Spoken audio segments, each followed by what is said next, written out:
Molt bé, anem a començar aquesta nova compareixença. Abans, però, els informo que, tot i que teníem previst fer 4 compareixences al dematí i 2 a la tarda, això ho hem canviat i, per tant, amb el conseller Raül Romeva acabarem el dematí i ens donarem una hora per dinar aproximadament i començarem les 3 compareixences següents, les farem a la tarda. Conseller Raül Romeva, molt benvingut novament en seu parlamentària, seu que coneixeu prou bé, que heu estat com a diputat i com a conseller de Relacions Institucionals, Exteriors i Transparència. Benvingut també el conseller que us acompanya, Alfred Bosch, com a assistent en aquesta compareixença. Tal com anem desenvolupant les compareixences durant el dia d'avui, aquestes que són realment carregades d'emoció, excepcionals, inèdites, però transcendents i importants també pel contingut de les aportacions que els consellers ens estan ja donant en quant a les seves opinions respecte al que va succeir, la seva visió sobre tot l'aplicació del 155, el que va suposat al país. A la compareixença, conseller, feu una primera aportació amb el temps que considereu oportú i després passarem la paraula als grups parlamentaris perquè facin les preguntes que consideren oportunes en un període, diguem-ne, sent flexibles, però entorn dels 5 minuts. Per tant, sense més, li cedeixo la paraula. Moltíssimes gràcies, president. I, evidentment, en primer lloc, crec que pertoca agrair no només la invitació, sinó la presència tan nombrosa d'amigues, amics, de companys, de companyes, fins i tot d'adversaris polítics, mitjans de la premsa de comunicació i, en qualsevol cas, de totes aquelles persones que teniu interès en poder compartir unes reflexions, segur, i potser fins i tot algunes idees. I si no és el cas, doncs almenys poder-ne parlar. Això és el que es fa normalment en un Parlament. Això és el que hem fet molts anys, durant molt de temps, en el meu cas en diversos espais, el Parlament Europeu, el Parlament de Catalunya i molt breument al Senat per qüestió bàsicament d'hores. I ho dic perquè a mi sempre em trobareu, sempre em trobaran, sempre se'm trobarà en aquells espais on la funció principal i fonamental és el debat, és el diàleg, és el contrast de posicions. I aquest és el motiu pel qual, quan se'ns va convidar a venir a aquesta comissió, doncs vam entendre que era pertinent ser-hi, no perquè tot el que diguem s'hagi de compartir, sinó perquè tot el que diem neix i és fruit de la honestedat personal i política de les persones que hem fet el que hem fet i per la qual cosa se'ns ha tancat a la presó d'una manera, crec, absolutament injusta. Com també crec que s'ha dit avui, s'ha dit des de fa molt de temps i es seguirà dient perquè és una obvietat que avui en dia ja difícilment es pot rebatre. Però en qualsevol cas, com a demòcrata i com a republicà que soc, sempre se'ns trobarà a tots aquells espais que comporti parlar, contrastar, dialogar i, en definitiva, fins i tot treballar per buscar acords, alguns més fàcils, d'altres més difícils, però en tot cas per fer avançar el conjunt de la societat. No cal dir, òbviament, almenys crec que no caldria, tot i que malgrat tot ho diré, que subscric plenament les paraules dels 2 consellers que m'han precedit, el vicepresident Junqueras i el conseller Turull, i que, òbviament, comparteixo no només les idees, sinó també les emocions que ells han expressat i que jo també faig meves. És evident que el motiu de la compareixença d'avui és parlar sobre el 155 i és evident també que avui en dia parlar del 155 no és només parlar d'un article de la Constitució. El 155 s'ha convertit ja pràcticament en categoria de moltes coses. Però per mi 155 és sinònim, i almenys així segurament hauria d'aparèixer ja a la Viquipèdia, és sinònim d'error. El major error que s'ha pogut fer en política durant l'època democràtica. Error. Però no només això, és també un inequívoc senyal de covardia política. I permeteu-me que comenci amb aquesta contundència. Però és que no se m'acut una manera més suau de definir-ho. Perquè quan davant d'una discrepància política, en lloc de legítimament voler guanyar a les urnes, fent política, els adversaris, el que es fa és buscar la desaparició de l'adversari, òbviament, almenys des del meu punt de vista, almenys des dels meus paràmetres democràtics, això es pot dir de moltes maneres, però en cap cas se'n pot dir democràcia. I això és el que ens ha conduït aquí, és el que ens ha conduït on som i és el que ens ha conduït a una situació que hem lamentat profundament molta gent. És un fet, i s'ha dit moltes vegades, que aquells fets que es van produir no només al voltant de la tardor del 2017, sinó abans i sobretot després, han causat dolor. No tinc cap recança a afirmar d'una manera clara i sense cap mena d'ambigüitat que efectivament fa massa temps que el dolor és present en formats molt diferents i que cal reconèixer-lo, tot. Cal reconèixer, òbviament, el dolor de gent que potser per no compartir uns determinats plantejaments va sentir que no se la tenia suficientment en compte.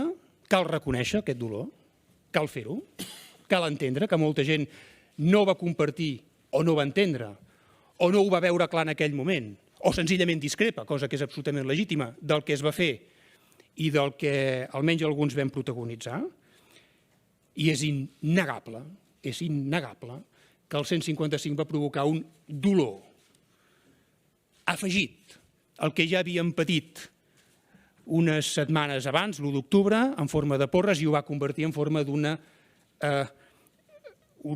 creixent repressió que encara avui no s'ha acabat. Uns quants som a la presó, condemnats ja. Però n'hi ha alguns que estan pendents de judici i ja veurem si de condemna. Tenim el Tribunal de Cuentas, operatiu que avui hem sabut, a més, que ja han començat literalment a posar fil a l'agulla. Tenim el 13, tenim l'audiència que evidentment també, com sabem, està en marxa. Tot això forma part d'un paquet, una causa general. Una causa general que és política, que és judicial, però que també és mediàtica i que és econòmica. I això ho hem de tenir molt present per entendre tot el que està passant, tot el que ha passat, i per també entendre tot allò que ha de passar. Perquè si no som conscients d'aquesta realitat, d'on som, difícilment trobarem les paraules i més encara el coratge per fer allò que toca fer per superar aquesta situació. I per tant, davant d'aquesta causa general, allò que cal reiterar, com hem fet sempre, com fem sempre, com intentem fer cada vegada que rebem cartes i que contestem per escrit o amb missatges que fem arribar a través de persones interposades, el que pertoca és agrair la immensa solidaritat de tanta gent, de tantíssima gent, que fins i tot sense compartir el que hem fet, el que som o el que volem fer, entén la aberració que suposa la repressió en totes les seves formes. Per tant, aquesta solidaritat, que en termes concrets, a més, s'entén també com la caixa de solidaritat, tan necessària, i a la vegada a la qual estem tan agraïdes i agraïts tots els que estem i hem passat per aquest procés, reclama que col·lectivament també siguem conscients que encara no hem acabat, que encara no s'ha acabat, que encara no ho hem vist tot. Encara no ho hem vist tot. Però, de la mateixa manera que hem de dir això, i que ho diem, i que ho reiterem, i que ho direm tantes vegades com faci falta, També cal posar de manifest un altre vessant del 155, no només des del punt de vista de les causes, sinó, en el cas concret que ens ocupa els que érem en aquell moment consellers i conselleres del govern, de les conseqüències que va suposar no només l'acomiadament i en algun cas concret l'empresonament, sinó les dificultats que d'una manera reiterada es va voler fer a una tasca necessària, imprescindible, la d'una institució com és el Govern de la Generalitat, amb tota una sèrie de responsabilitats de gestió del bé comú, de gestió de les necessitats compartides, de gestió de prioritats de caire social que per culpa del 155 van quedar aturades, estroncades i malmeses. I això s'ha de posar en el balanç del 155. S'ha de posar clarament, i tota aquella gent que comparteix fins i tot el sentit del 155, que el va aplaudir, que el va saludar i que fins i tot va considerar que es quedava curt, són també responsables de tot allò que per culpa del 155 es va haver de deixar de fer perquè no se li va permetre fer, motivada aquesta negativa per una visceralitat venjativa que encara avui estem patint. En el meu cas concret, jo vull esmentar d'una manera molt especial el departament que a mi em tocava encapçalar i que avui m'acompanya el nou responsable, el conseller Bosch, i entre nosaltres dos faltaria una persona, com saben, que és el conseller Maragall. Jo vull agrair d'una manera pública, d'una manera manifesta, d'una manera sentida, el compromís demostrat per totes i cadascuna de les persones que, malgrat el cessament que va comportar, els cessaments que va comportar el 155, van continuar al peu del canó, van continuar lluitant per allò que sempre hem defensat, que és l'interès comú, l'interès compartit, l'interès que en aquests moments ha de primar, que és l'interès de les necessitats de la gent, òbviament, amb més dificultats, i que en el cas del Departament d'Exteriors passa també per defensar elements tan sensibles com la cooperació internacional, com la transparència, dels quals tinc el secretari de Transparència i Bon Govern que ens acompanya i al qual també sempre li estic molt agraït per la feina que fa, el company Jordi Foz, tot el que té a veure amb la projecció internacional, al qual m'hi referiré, òbviament, perquè és la part central del departament, memòria històrica. Memòria històrica. Ahir que commemoràvem el tancament d'Auschwitz, ahir que recordàvem el que va significar, en molts casos, la irracionalitat motivada per la por a la diferència, per la por a la discrepància.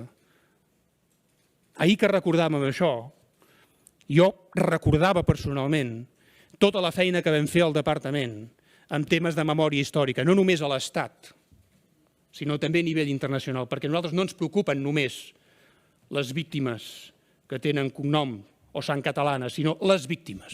Punt. Que és, per exemple, el que vam commemorar a Mauthausen. Totes aquelles víctimes de la repressió, de les repressions del món. Totes. Ningú m'ha sentit a mi mai dir, ni una sola vegada, que jo discrimini en funció d'orígens, llengües, races, ètnies, i encara menys de cognoms o sang. Ningú. Ningú.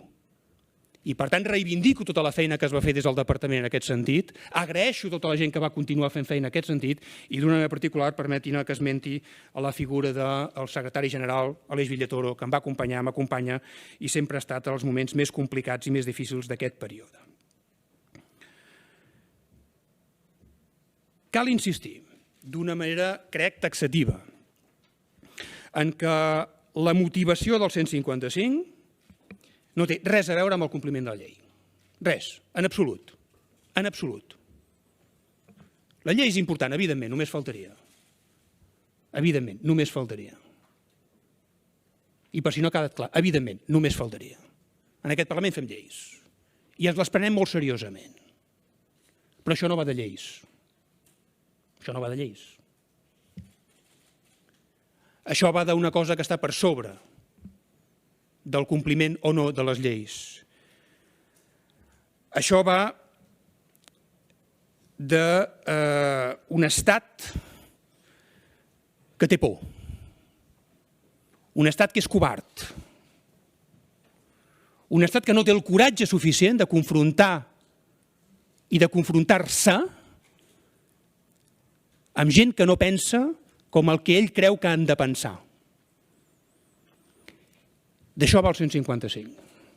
Però, a més, malgrat ser un article que efectivament està reconegut, està recollit i està escrit com a tal a la Constitució espanyola, ni tan sols aquells que parlen de lleis gosen recordar, potser ho saben, segur que ho saben, però no gosen recordar que en el propi debat parlamentari que es va fer justament per aprovar aquest article, s'insistia d'una manera absolutament diàfana que aquest article no servia ni havia de servir per dur a terme mesures coercitives com, per exemple, el cessament de governs i encara menys l'empresonament de governs.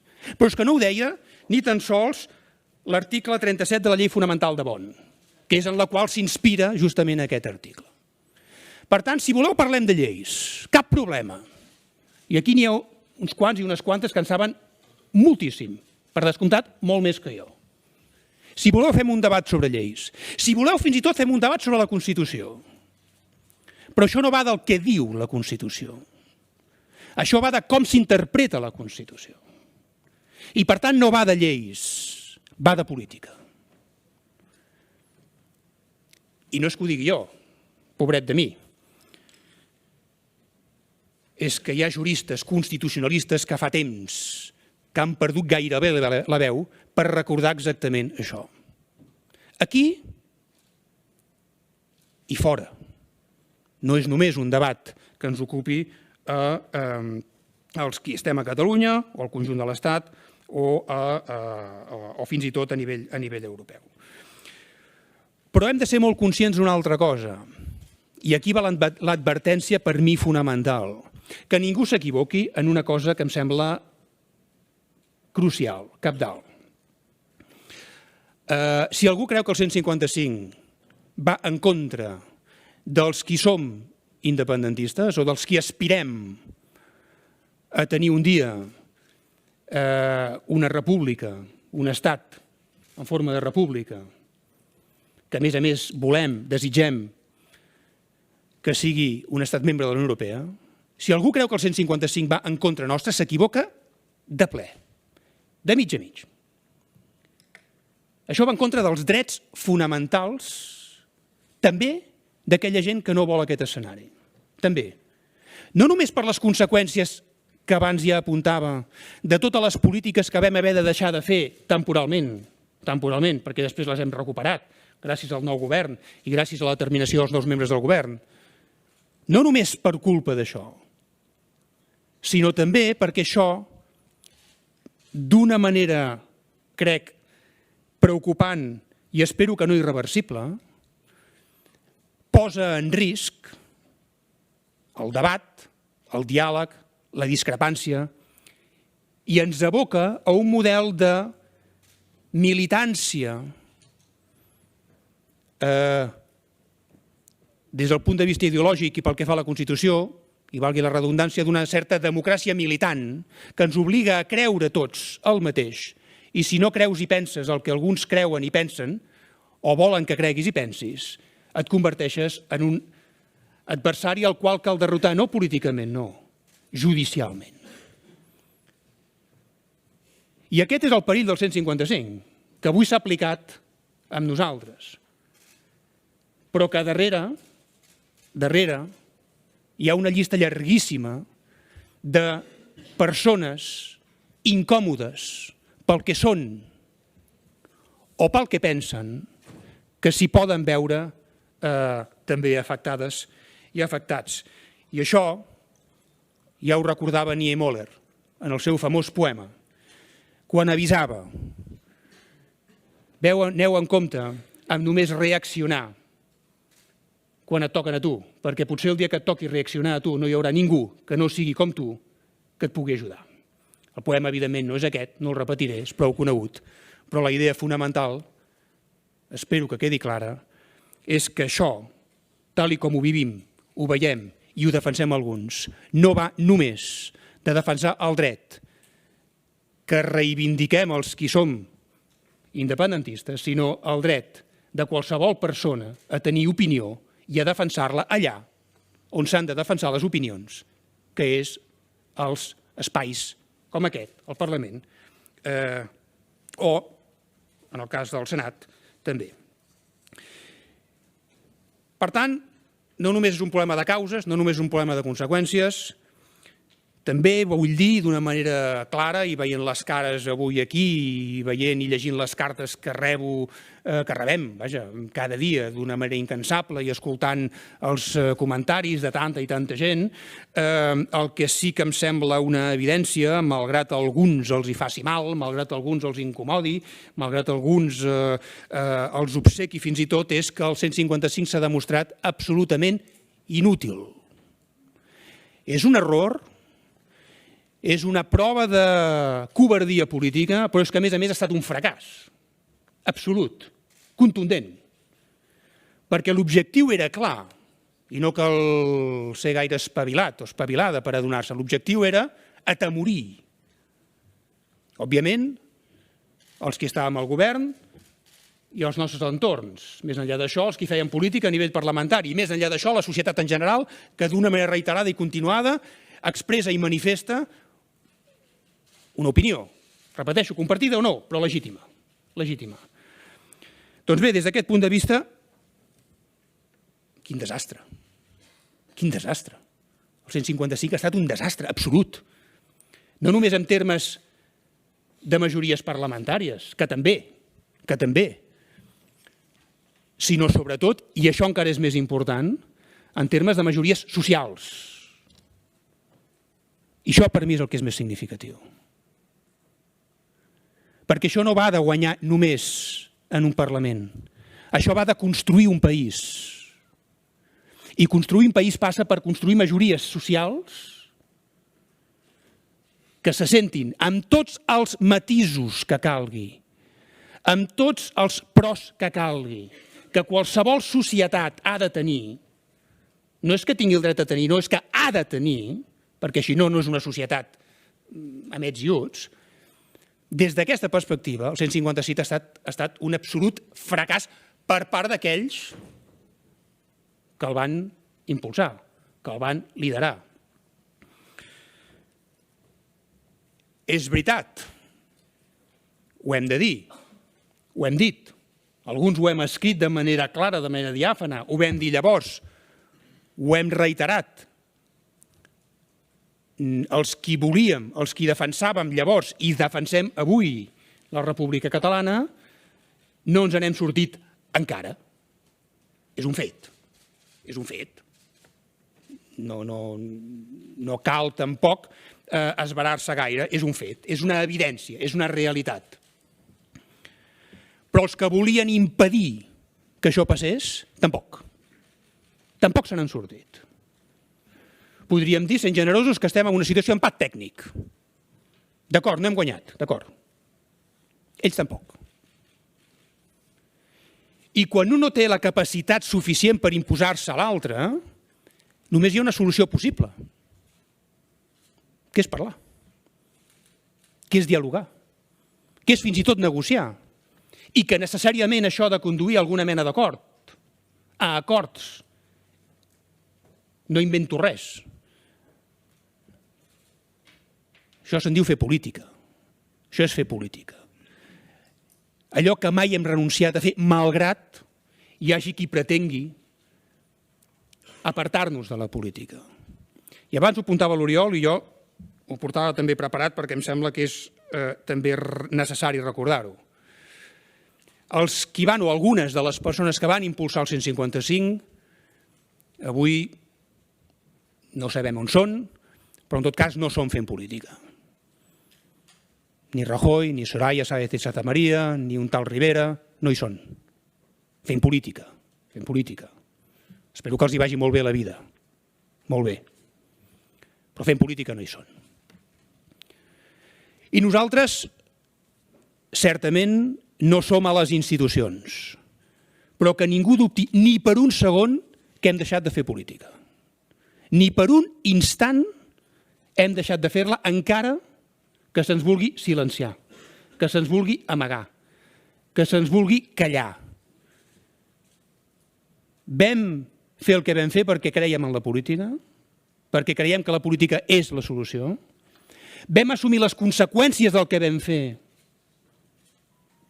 perquè creiem que la política també comporta assumir responsabilitats, quan les coses et surten bé i quan les coses no et surten com tu hauries volgut. Has d'assumir les conseqüències i les hem assumit. Això vol dir fer política. Seguim fent política avui aquí i que ningú dubti, ens han apartat temporalment de les institucions, però seguirem fent política en tota hora i en tot moment per defensar allò que col·lectivament ens mou a tanta gent, que no és res més que la voluntat de construir un país millor per a tothom, sense exclusions. Que diguin el que vulguin i que ens atribueixin el que vulguin. Però si són mínimament honestos aquells que ens atribueixen determinades expressions, han de reconèixer que mai, ni una sola vegada, hauran sentit, almenys no certament de la meva boca, una aspiració diferent a la que acabo d'expressar en aquests moments. Això va de construir un país per a tothom, sense exclusions. I m'encantaria. Aquest matí escoltava que li retreien al vicepresident Junqueras que no s'havia volgut escoltar. M'hauria encantat escoltar aquesta gent que se sent exclosa. I si fossin avui aquí els escoltaria molt de gust, però és que han decidit marxar. I m'encantaria escoltar-los cada dia, però és que els que van voler que fos a la presó ni tan sols s'han dignat a venir-nos a veure a la presó per explicar-nos per què ho veuen diferent. Jo no tinc cap problema en escoltar ningú, és més, soc un magnífic escoltador, magnífic, però també tinc el dret a defensar allò que crec, de la manera que crec i amb la intensitat amb la que ho crec. I és des d'aquest debat, des del que podem construir noves oportunitats. Se'ns demana fer autocrítica. Cap problema, jo sóc el rei de l'autocrítica. I de fet n'hem fet a manta. Totes, cadascú. Jo crec que no hi ha ningú en aquesta sala, segurament, i més enllà, que no hagi fet autocrítica, i uns la faran per aquí, l'altres la faran per allà, i l'altres se la faran per més allà. Cap problema.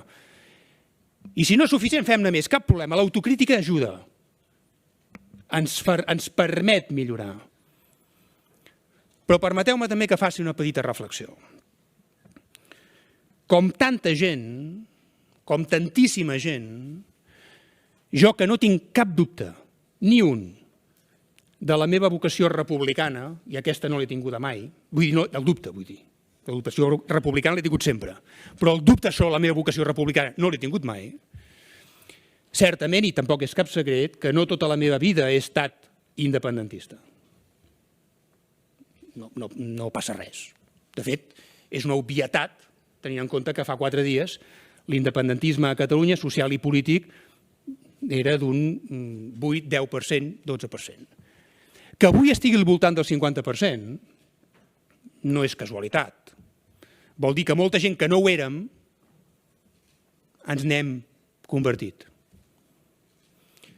Se'ns demana autocrítica. Jo no he escoltat encara a ningú dels qui ens han fet a independentistes fer cap mena d'autocrítica. Jo vaig deixar de ser federalista l'any 2010 i tinc alguns companys de formació política que han compartit amb mi una part d'aquest trajecte i pels quals en cap moment he deixat de tenir un efecte absolutament inqüestionable. I vam viure com algunes persones, com jo, l'any 2010, com tantíssima gent, fruit del fracàs que va suposar aquell atemptat a la democràcia que va significar la sentència del Tribunal Constitucional sobre l'Estatut de Catalunya, vam entendre que això ja no anava només de defensar la independència, sinó que anava sobretot de defensar els drets i les llibertats. I la democràcia, fins i tot. I allò va fer que molta gent, entre els quals m'incloc, entenguéssim que el nostre camí era aquest. Ni per un moment, i ho dic molt clar, em penedeixo de res del que he fet, ni de res del que hagi expressat en termes de drets i llibertats. De res. Tot es pot fer millor, certament. Potser haguéssim pogut tenir més encert un dia o un altre, cap problema. Parlem-ne. Però que ningú oblidi que si avui la gent que apostem per aquesta opció, que és la República Catalana, som quantitativament el que som, és perquè moltíssima gent a l'Estat va fallar. Va fallar en termes polítics, va fallar en termes jurídics i va fallar, i ha fallat, i està fallant en termes morals. On és l'autocrítica? On és l'autocrítica de tota aquesta gent que ens volia tancats a la presó, allunyats de les nostres famílies, per defensar una idea, per defensar un projecte, per defensar llibertats, per defensar drets, per defensar la república? M'encantaria, i ho dic en condicional, perquè no estic en condicions de fer-ho, almenys de triar jo, m'encantaria poder-hi parlar. M'encantaria. I m'encantaria que vinguessin a la presó, perquè jo no puc sortir, a parlar-ne. M'encantaria. Perquè no he deixat de fer-ho en tot aquest temps.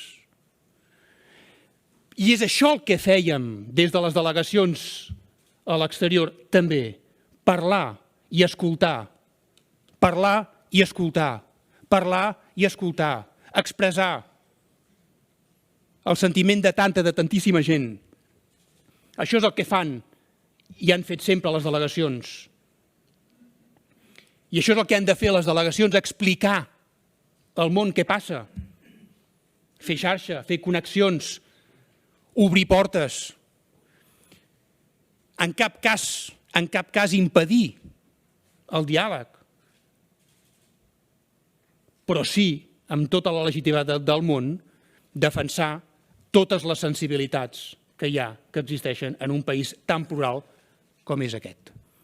El problema de les delegacions a l'exterior no és el que deien o feien, sinó que no deien i feien allò que alguns, amb obsessions minoritàries, volien. I això ho vull dir d'una manera absolutament taxativa, perquè avui ho pateix el conseller Bosch, i ho va patir el conseller Maragall, ho vaig patir jo com a conseller i òbviament, tot el departament i per derivació tot el govern. Reivindico, sense cap escletxa, tot allò que han fet les delegacions a l'exterior, des del punt de vista polític,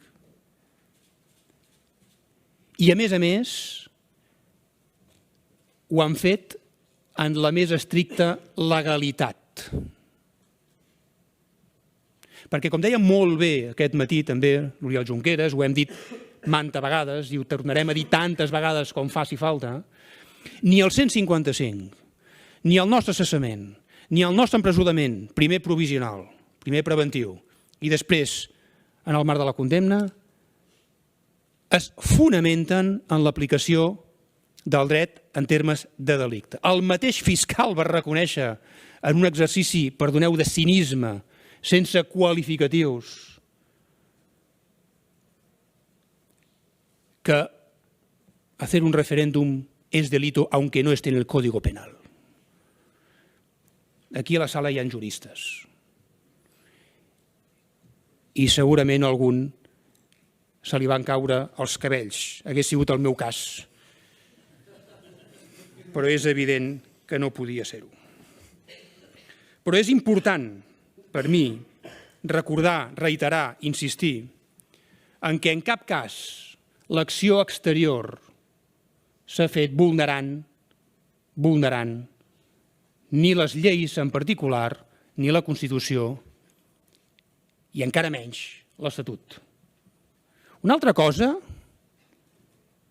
és que hi hagi part de l'Estat d'aquest poder que ha impulsat la causa general que no li agradi el que passa a Catalunya, el que defensa una part molt significativa, una gran majoria social a Catalunya, i que, per tant, el que voldria és que això simplement no s'expliqués. Però això, en tot cas, s'ha de discutir en altres àmbits, no en el marc de la justícia. I per acabar, abans deia d'una manera també, crec que contundent, però que em sembla que és necessari que ningú ho perdi de vista, que el 155 ha estat un error, ha estat un acte de covardia política i ha estat un fracàs. Però és que, a més de tot això, fins i tot, si em permeteu un punt d'una certa ironia, encara li hem de donar les gràcies. Perquè ens ha fet molt més forts. Perquè ens ha enfortit com mai. Perquè si ells creien, pensaven, volien que això ens atemoriria, ens acovardiria, ens tancarien les nostres closques, el que han aconseguit és que siguem més forts, més grans, més ferms i més serens que mai. Sabem que aquest és un camí complicat, sempre ho hem dit, i els que em coneixen no m'han sentit mai dir altra cosa. Sabem que aquest és un camí que no és fàcil, sabem que aquest és un camí que no és ràpid, sabem que aquest és un camí que no és indolor, però estem convençudes i convençuts, almenys molts de nosaltres, que és un camí irreversible. I és des d'aquesta convicció que avui he vingut no només a compartir amb vosaltres algunes reflexions, que m'hauria agradat fer-ho fa més temps, però és que durant tots aquests 2 anys ens han tingut tancats en una presó i per tant no hem pogut fer-ho abans, i al mateix temps reiterar també d'una manera clara i contundent que reconeixent, com hem de fer, que encara no ens n'hem sortit, com molt bé deia el vicepresident Junqueras, en cap cas renunciem al dret a tornar-ho a intentar. Perquè si alguna cosa ens hem guanyat, és el dret a perseverar, el dret a insistir, el dret a reiterar, el dret a persistir, el dret a defensar idees polítiques en el marc d'un debat polític. Jo estic disposat a perdre políticament. Vinc del món de l'esport, com algunes companyes. Sé el que és perdre. I estic absolutament disposat a assumir la derrota sempre i quan sigui justa. Sempre i quan sigui justa. Però en cap cas aquesta derrota m'impedirà tornar-ho a intentar. En cap cas, mai. I si alguna cosa em permetrà fer justament qualsevol derrota del tipus que sigui, és aprendre per tornar-hi amb més saviesa i amb més encerts. Som on som per la covardia d'un estat que no ha volgut defensar políticament unes idees, a les quals hi té tot el dret. Però nosaltres també reiterem el nostre dret i la legitimitat política i democràtica de continuar defensant aquelles idees que entenem que són justes, inclusives, solidàries i ètiques. Perquè la nostra vocació és una república que, com el seu terme ja expressa és la casa del ciutadà i la ciutadana, sense exclusions. I aquí sí hi he estat tota la vida, fins i tot abans del 2010. I d'aquí no me'n mourà ni el Tribunal Suprem, ni el Tribunal Constitucional, ni cap tribunal que pretengui, per la via de falsejar la realitat, manipular uns fets que ni s'han produït ni són en cap cas susceptibles de ser processats penalment. Som aquí i, que ningú tingui cap dubte, hem vingut per quedar-nos. Nosaltres hi serem, quan toqui i quan se'ns demani en el format que se'ns exigeixi. Moltes gràcies.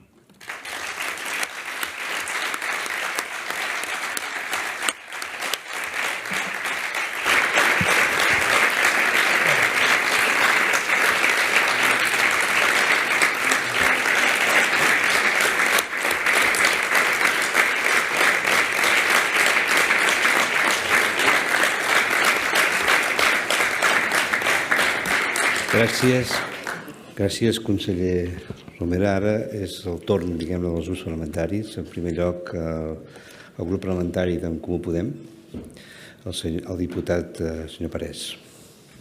Gràcies, president. Bon dia, senyor Romeva, i benvingut al Parlament. Com he fet en les compareixences anteriors del senyor Junqueras i del senyor Turull, doncs vull començar la meva intervenció mostrant la solidaritat del nostre grup parlamentari amb la injusta situació que està vivint vostè i la resta de compareixents d'avui, així com en Jordi Cuixart, Jordi Sánchez i la presidenta Carme Forcadell. En el seu cas, a més, amb tots els casos amb molta emotivitat, però en el seu cas afegir-hi també la consideració que vostè, a més de diputat, conseller, també és professor de la Universitat Autònoma de Barcelona i ja fa molts anys, i segurament vostè no ho recorda, però vaig assistir a algunes de les seves classes i, per tant, des d'aquest màxim respecte també. I també en aquest sentit voldria dialogar amb vostè avui sobre algunes de les reflexions que ha fet avui, en un pla també, a lo millor, entre el polític i l'acadèmic. Posar en valor algunes de les qüestions que vostè ha dit avui. És a dir, en primer lloc, m'agradaria posar en valor el reconeixement del dolor, que és evident i avui es palpa que vostès pateixen i han patit el dolor d'aquells mesos d'octubre, un dolor que també ha patit altra gent, però crec que l'honor al reconeixement del fet de posar sobre la taula que hi ha hagut dolor per diverses parts i amb diverses formes, i per tant jo crec que això cal posar-ho en valor. En segon lloc, posar en valor també la seva insistència en alguns conceptes dels que ha dit, ha parlat de diàleg, ha parlat de la necessitat de majories socials per construir un país, ha parlat de no imposar les idees dels uns sobre els altres, s'ha definit, com no en tinc cap dubte, com a demòcrata i republicà, i és també des d'aquestes afirmacions que li volia plantejar alguns debats sobre el que va succeir els mesos d'octubre de l'any 17. Clar, nosaltres, com ja he fet en intervencions anteriors, nosaltres posem enormement en valor el que va ser l'1 d'octubre com un moment destituent, com un moment que evidencia alguna cosa que vostè també ha dit, que és el fracàs del règim del 78, tant el 155, que vostè ha definit com un error que nosaltres compartim i com un fracàs.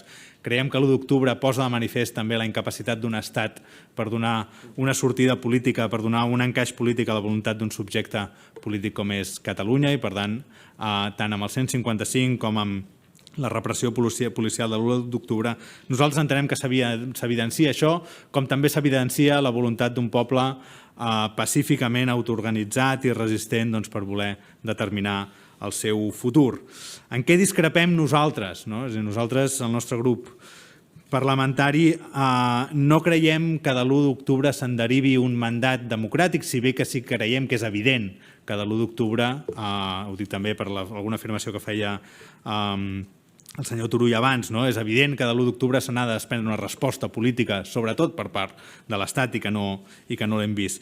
Però d'aquí a dir que l'1 d'octubre hi va haver una majoria suficient com per declarar unilateralment la independència, això és el que nosaltres qüestionem, i m'agradaria també reflexionar sobre això amb vostè, justament perquè quan vostè feia referència a la necessitat d'una majoria social, també aquest creixement de l'independentisme del 10 al 50, i és evident i tots creiem que ens hem de poder comptar, però sí que creiem que hem de fer aquesta reflexió de si aquesta majoria és suficient i si la que es va expressar l'1 d'octubre com es expressa era o no era suficient. Nosaltres creiem que com a país hem de ser capaços de construir majories molt més àmplies i sobre aquestes àmplies majories construir solucions de futur, i també en això el nostre grup polític persistirà en aquesta proposta, igual que vostès tenen tot el dret de persistir en les seves. Però també, justament des d'un punt de vista republicà i de no imposició, volem qüestionar aquest element de quina és aquesta majoria suficient i com s'hauria d'expressar. Això no treu que, òbviament, això no situa en el mateix pla a tots els bàndols i, òbviament, compartim amb vostè la necessitat d'autocrítica per part de l'Estat. Sobretot el que compartim és la necessitat del que hauria de fer l'Estat és oferir alguna proposta. Esperem que ara, amb la nova etapa que iniciem, s'obri una nova via de diàleg per poder avançar en solucions i també en propostes per part de totes les parts, i també voldríem saber la seva opinió sobre aquesta nova etapa de diàleg que esperem que així fructifiqui. Perquè vostè mateix també ha fet algunes afirmacions de reconeixement d'on som, de com hi hem arribat, i ha dit coses com no ens n'hem sortit encara, quan les coses no surten com tu hauries volgut que sortissin, i per tant jo crec que és bo que ens situem en la realitat i en reconèixer on estem, intentar veure també quines coses potser es podrien haver fet d'una altra manera, i si ara que s'obre un nou estadi potser hem de fer-les d'una altra manera, justament per construir un espai de solucions, per deixar enrere tot el dolor que ha generat aquesta etapa i per poder avançar socialment i nacionalment com a país. Per part nostra, res més. Moltes gràcies i reiterar-li també, com ja he dit en els altres compareixents, que ens hauria agradat poder tenir aquesta conversa fa molt temps perquè creiem que vostè mai hauria hagut d'entrar a la presó. Gràcies. Gràcies, diputat Marc Parés. Ara, en nom de Unitat Popular Crida Constituent, té la paraula el diputat Carles Riera. Gràcies, president. Bon dia, conseller Romeva. I com hem dit ja i com he dit ja als anteriors compareixents, no vull estar de dir-li a vostè el mateix en el sentit d'expressar-li tota la nostra solidaritat, tot el nostre suport i amistat i reconeixement, agrair-li el seu testimoni, agrair-li que vostè continuï sent avui per tots i totes, i com ja he dit a l'anterior compareixent, un referent moral i un referent polític que a la vegada, com també he dit anteriorment, fa de mirall a un estat repressiu, a un estat que per tal de sostenir les seves polítiques i les seves raons no té més remei que recórrer a la repressió i a la vulneració dels drets democràtics dels seus adversaris polítics. També gràcies per continuar fent política, per continuar militant des de la presó. Dit això, i per no reiterar-nos en les temàtiques que hem suscitat en les anteriors compareixences, m'agradaria dialogar amb vostè, o que tinguem l'oportunitat, si vostè ho considera oportú, de dialogar al voltant de la qüestió internacional, al voltant de la qüestió de la política exterior, que és una de les seves especialitats, i un dels motius pels quals vostè està a la presó, per haver estat conseller d'Exterior responsable de les relacions internacionals del nostre país durant el període polític anterior. I en aquest sentit, i aprofitant el seu coneixement, la seva experiència, la seva expertesa, el seu testimoni, en primer lloc li voldria demanar, si vostè ho considera oportú, que ens pugui compartir la seva visió sobre l'actual escenari internacional, sobre l'actual context internacional ple de reptes que vostè coneix perfectament, dels quals vostè n'és estudiós i n'ha estat també activista i governant, però òbviament no es tracta de parlar de tot plegat, sinó que m'agradaria que des d'aquesta perspectiva global ens pogués, això sí, fer esment de quina visió vostè té pel que fa a les oportunitats, a les portes obertes, a les finestres obertes que aquest escenari, que aquest context internacional ofereix a la reivindicació i defensa dels drets col·lectius dels pobles de manera general i el dret a l'autodeterminació en particular i concretament en el nostre cas. La seva observació de l'escenari internacional, quina visió li genera aquest nivell des del punt de vista també de les aliances, de les oportunitats, de les instàncies i de l'estratègia a seguir, que sens dubte ha de ser una estratègia que no pot ser de partits, sinó que ha de ser una estratègia nacional, una estratègia de país en què sumin els diferents actors socials i polítics. En aquest context vull remarcar, crec que amb això coincidim, que des del punt de vista de la diplomàcia pública, tot allò que sigui la cooperació internacional, la solidaritat internacional i l'internacionalisme, sens dubte és un dels millors passaports, és un dels millors instruments d'entrada per exercir una política exterior que no sigui només reivindicativa, sinó també corresponsable i solidària, demostrant precisament el tipus de país i de república que volem construir. Bé, en segon lloc, també m'agradaria preguntar-li sobre quina opinió té vostè d'aquest 155 que nosaltres considerem vigent o constatem que està vigent també en el terreny internacional. És a dir, considerem que l'estat espanyol i algunes de les seves aliances continuen aplicant activament el 155 a nivell internacional. Però també m'agradaria que vostè ens pogués parlar des del seu punt de vista de la guerra bruta, constant i continuada que l'estat espanyol està exercint a nivell internacional i que des del nostre punt de vista no ha canviat amb el govern del PSOE, perquè canvien els governs, però el règim segueix intacte. I el nostre problema no és amb un govern d'un color o d'un altre, sinó amb la pròpia naturalesa estructural, amb la pròpia arquitectura del règim, que veiem actuar internacionalment de la mateixa manera, independentment del canvi en els governs.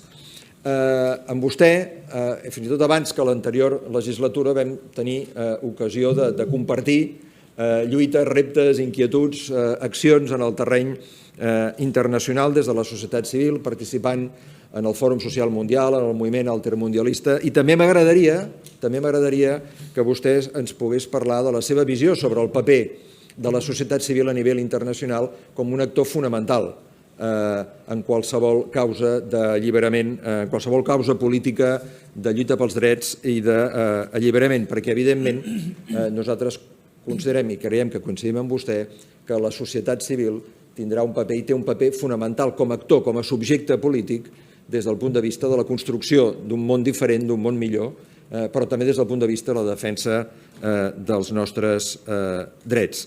I com a derivada de tot això, també, si té ocasió, si ho considera oportú, li voldríem demanar com veu vostè els possibles escenaris de resolució democràtica del conflicte polític que viu el nostre país amb l'estat espanyol, sobretot des del punt de vista internacional. És a dir, com creu que hem de treballar per crear les condicions objectives que ens permetin forçar un escenari de resolució internacional del conflicte, un escenari que forci l'Estat a acceptar una agenda política de drets civils, d'amnistia i d'autodeterminació. I dic forçar, perquè nosaltres estem convençuts que l'estat espanyol, governi qui governi, no entrarà de bon grat en cap lògica d'aquest estil. L'haurem de forçar. Com creem les condicions per fer-ho? I ja, per acabar, només una reflexió final a propòsit de la seva referència a l'esport.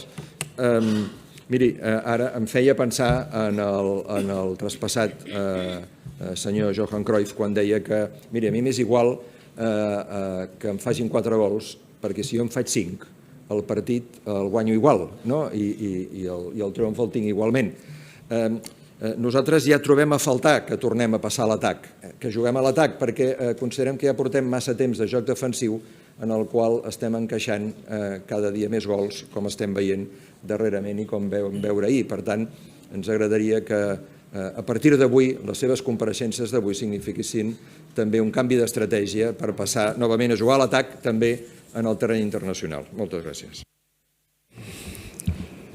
Gràcies, diputat Riera. En nom del grup republicà té la paraula el diputat Jordi Orobitg. Moltes gràcies, senyor president. En primer lloc, per donar la benvinguda al Parlament al conseller Romeva. Benvingut, Raül, a casa teva. I em permetran, quelcom que és obvi, primer traslladar-li l'estimació, el respecte i l'admiració que tot el grup parlamentari republicà sent pel fet d'haver compartit amb vostè aquest projecte polític i que a dia d'avui faci gala d'aquesta determinació en una situació com la seva, amb unes conviccions tan fermes i defensant, com vostè ha dit, el dret a fer política ni que sigui en una situació de privació de llibertat. Crec que és quelcom que a nosaltres ens honora i ens reconforta tenir aquests lideratges tan amplis i que, en definitiva, són aquells que inspiren a la nostra ciutadania a l'hora de mantenir viva la flama de la llibertat. Convenim amb vostè alguns dels efectes de l'article 155 i de les seves propietats. Bé, nosaltres crec modestament crec que puc parlar per boca de tots els portaveus, ens alegrem de la sessió d'avui, perquè hem assistit a moltes sessions plenàries a les que lamentablement eren 4 persones aquí que en aquest cas interrogàvem els experts, els compareixents, i avui, més enllà de que vostès puguin llançar efectivament la seva visió al respecte i de que alhora puguin fer reivindicar o llançar un missatge polític a la ciutadania del nostre país, que injustament s'ha vist privada d'un accés directe i personal a les seves opinions, ens permet posar en valor algunes de les coses que s'han treballat. Perquè que l'article 155 en la seva aplicació és il·legal és quelcom que avui ha dit no només vostè, sinó algun altre compareixent, que és quelcom que han dit molts experts. I, evidentment, han fet les mateixes referències legals a les que vostè ha fet esment, com pot ser la Carta de Bonn, el seu article 37, respecte de quines eren les mesures que es podien aplicar per la via d'aquest article, o respecte als debats constituents que van tenir lloc, en aquest cas, al Congrés dels Diputats, a l'hora entre tots els parlamentaris, elaborar el text definitiu de la Constitució espanyola, en què és evident que aquesta posició, la que permetia la dissolució de parlaments, la que permetia la destitució de presidents i de governs, era, de fet, la posició que defensava el senyor Manuel Fraga Iribarne, el representant d'Aliança Popular, i que precisament no va reeixir. Per tant, per la porta de darrere, com vostè havia dit, l'article 155 es va convertir al seu moment i amenaça de perpetuar-se en un futur com una eina de repressió per eliminar la diferència política. I per què és d'aquesta manera? Perquè les úniques mesures que es van aplicar en l'article 155, i amb això convenim amb vostè que ha estat un fracàs absolut, l'únic que perseguien era alterar les majories parlamentàries que existien en aquell moment a Catalunya, a l'octubre del 2017, i alterar també la composició del govern, en aquest cas, que detentava o gestionava els assumptes públics a Catalunya. El temps, evidentment, ha constatat aquest fracàs absolut. La majoria independentista no només ha minvat, sinó que s'ha incrementat, i, evidentment, en les seves dificultats, i com bé ha dit abans qui ha comparegut, el conseller de la presidència, Jordi Turull, hi ha dificultats com van existir en un passat, però també amb un desig majoritari de trobar els camins que facin possible una unitat estratègica que ens permeti imposar definitivament per la via de la pau, com sempre hem fet, els nostres objectius, crec que és la nostra obligació, i així que ens hem d'interpel·lar tots, per fer-ho possible. I per fer-ho possible, vostè ha reivindicat la bandera del diàleg. Vostè ha dit que ningú es pot imposar. Avui ara hem tingut una notícia. El 6 de febrer hi ha prevista una reunió entre el president del nostre país, el president Torra, i el president Pedro Sánchez a Barcelona. Potser a alguns potser els semblarà poc. Per nosaltres és una passa important. I una passa important des de dos vessants, com ja hem apuntat abans, perquè, de fet, hem arribat a un context en el que, permetent una investidura, hi ha hagut un reconeixement explícit d'un conflicte polític, hi ha hagut un reconeixement explícit que el mateix s'ha d'abordar des de la via del diàleg i la negociació, i hi ha hagut un reconeixement explícit en què aquest diàleg ha de ser bilateral entre governs. I abans he fet esment amb el vicepresident Junqueras i, evidentment, per la seva condició d'eurodiputat, la seva trajectòria i veterania en aquest àmbit ja tenia l'ascendent suficient com per poder opinar al respecte, però vostè és que ha estat el conseller d'Exteriors del nostre govern. I des del nostre punt de vista, el fet que un govern com l'espanyol reconegui com un igual al govern català a l'hora d'intentar resoldre per la via de la negociació un conflicte polític ens obre les portes internacionalment a interpel·lar qualsevol tercer perquè estem en un règim de paritat. I des d'aquest punt de vista per la seva especialitat política, li voldria demanar si vostè també arriba a aquesta conclusió. I certament tothom diu que el procés ha estat una trituradora, però el 155 també ho ha estat.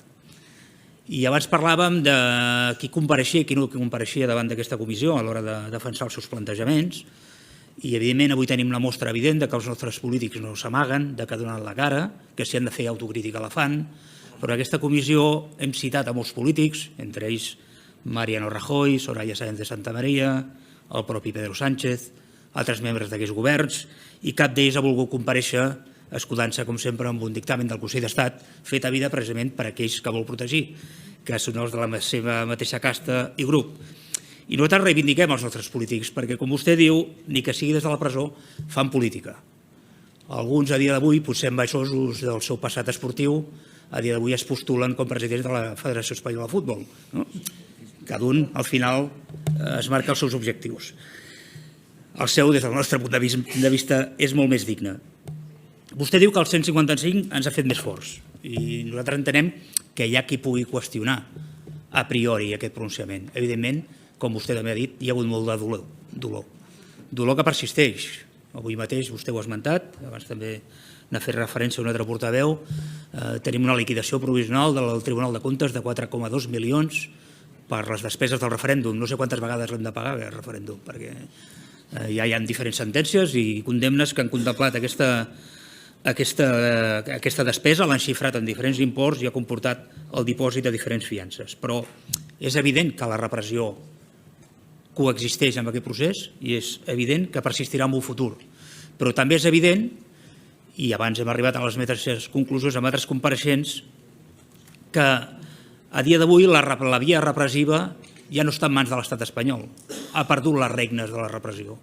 I aquesta repressió fins i tot es pot tornar fins i tot contra el propi govern espanyol per la configuració de les forces que a dia d'avui l'integren.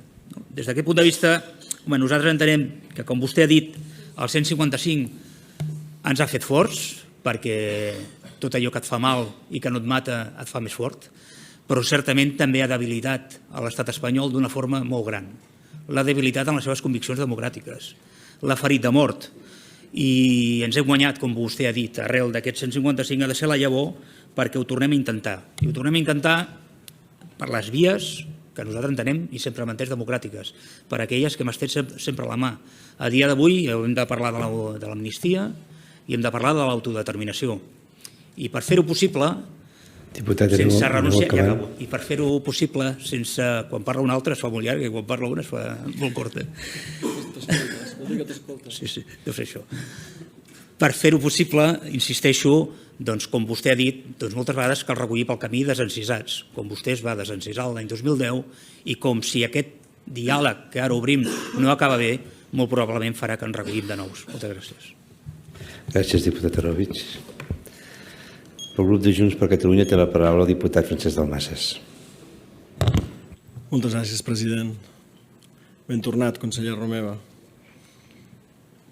Efectivament, si algú es pensava que empresonant-vos us prendria un bri de la vostra determinació i de la vostra força, doncs aquest matí deu estar plorant per les parets després d'haver sentit la vostra intervenció.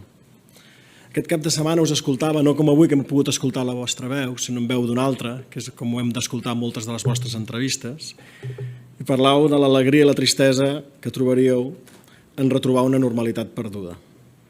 I és un sentiment compartit. És una enorme alegria veure-us d'allà on no us hauríeu d'haver mogut mai, a les institucions fent servei públic, treballant per aquest país, i és una tristesa infinita pensar que esteu sentenciat i que aquest vespre dormireu altre cop a la presó per fer allò que heu fet sempre arreu del món i a casa nostra, que és defensar la democràcia i defensar els drets humans.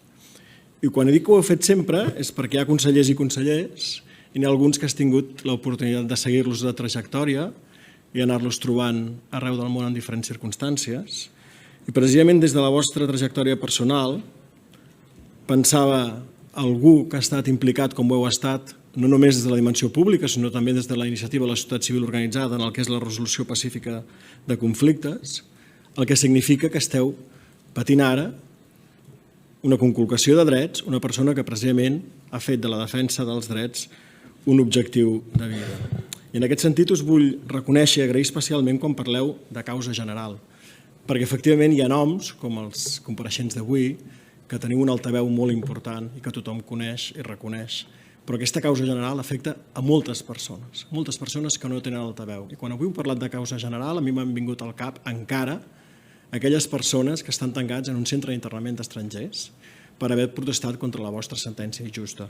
Quan avui heu parlat d'aquesta causa general, heu demostrat que quan parlem de drets, efectivament parlem dels drets de tothom. I no només heu parlat dels independentistes, sinó que quan heu parlat del 155 heu dit és que aquest 155 ha fet mal al conjunt de la societat catalana, perquè tots compartim hospitals, carreteres, escoles, policies, compartim tots els serveis que aquest govern volia proveir i que volia millorar.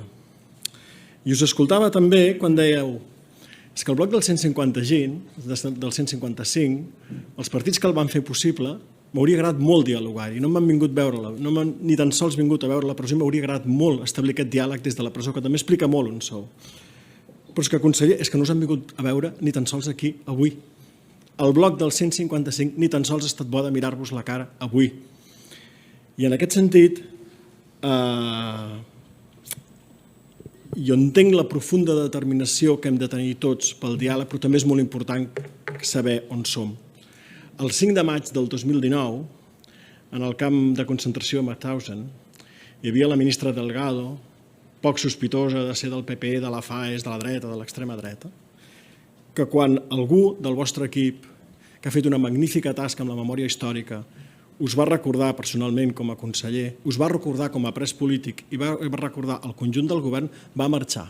Si en algun temple que demostra el patiment i la perversió d'on es pot arribar amb el no diàleg i amb la negació de l'altre, com és un camp de concentració nazi, algú es pot permetre fins i tot aquesta acció, doncs vol dir que tenim moltíssima feina, conseller, i per tant compartim la determinació, però també compartim l'anàlisi, que efectivament, com deia el diputat, dissabte finalment sembla que celebrarem una cosa tan normal, com acostuma a dir la diputada Borràs, com que dos governs es trobin i parlin. Però és que avui també hem sabut una nova querella del Constitucional contra el president d'aquesta casa i contra dos membres de la mesa, un d'ells és president aquí, l'Eusebi Campdepadrós, i en tens un altre, i el senyor Josep Costa, diputat Josep Costa. Per tant, sabem que no hem de fallir ni una mica en aquest diàleg, però tinguem molt en compte on emmarquem i com volem que sigui aquest diàleg i de què volem parlar.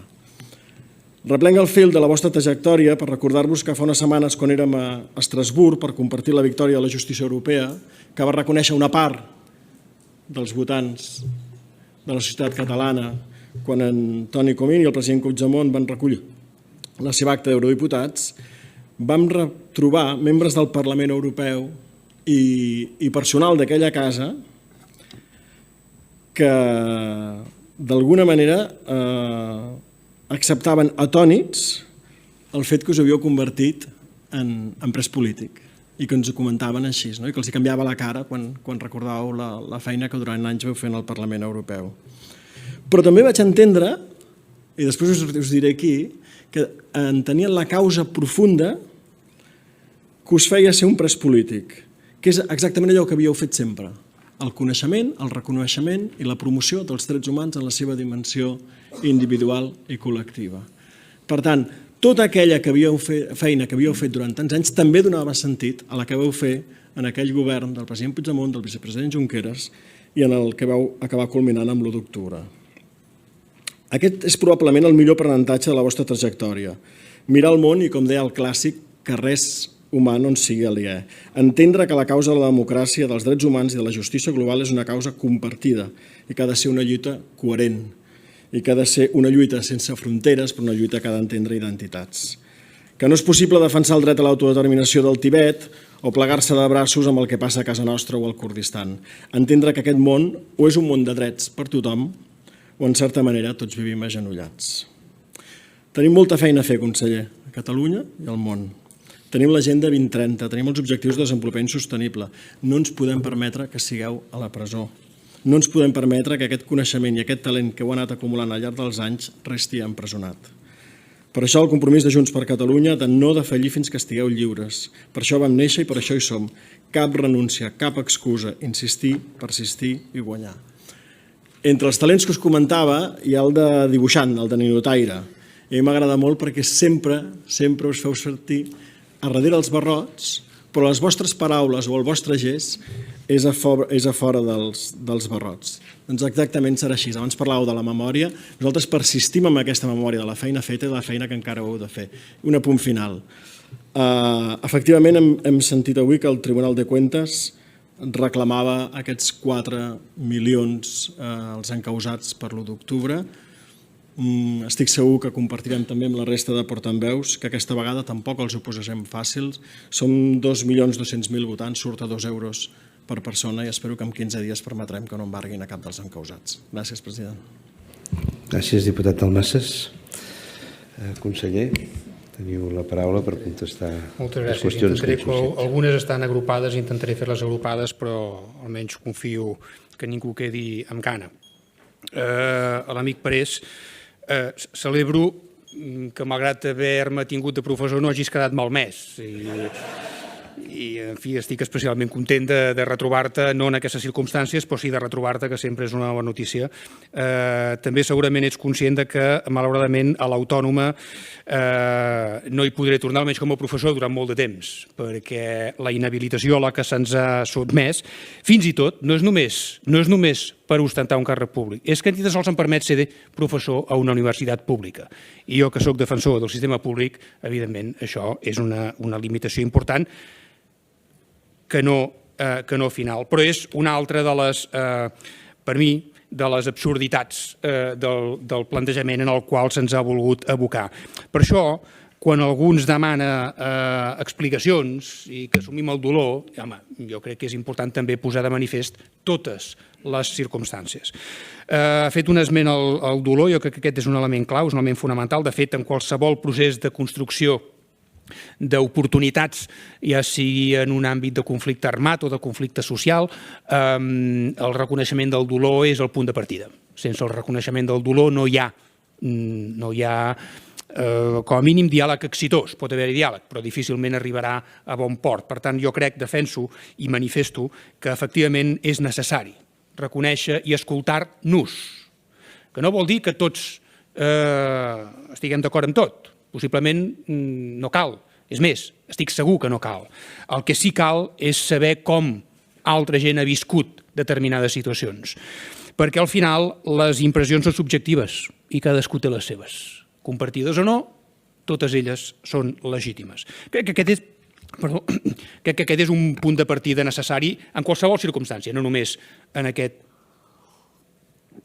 cas que ens ocupa. Però quan parlem de reconèixer el dolor, insisteixo, i crec que ho han fet abans també, especialment el vicepresident Junqueras, però també el conseller Turull, hem de parlar de tot el dolor. I aquí és on jo crec que hem de ser també una mica conscients d'on som. Pel que fa a l'1 d'octubre, és evident que l'1 d'octubre també en aquesta circumstància va significar coses molt diferents per molta gent, i és normal que sigui així. És normal que sigui així. Personalment, jo sí puc fer una afirmació. Si jo no m'hagués fet independentista l'any 2010 per causa o conseqüència de la sentència de la salut del Tribunal Constitucional sobre la salut de Catalunya, segurament me n'hauria fet l'1 d'octubre. I si no me n'hagués acabat de fer l'1 d'octubre, segurament me n'hauria fet el dia que ens van cessar i el dia que van aplicar el 155. Tard o d'hora hauria acabat, perquè com molta gent, arriba un moment en què has de dir prou. Jo, personalment, és una reflexió personal, hi ha gent que potser no comparteix aquest procés i no passa absolutament res.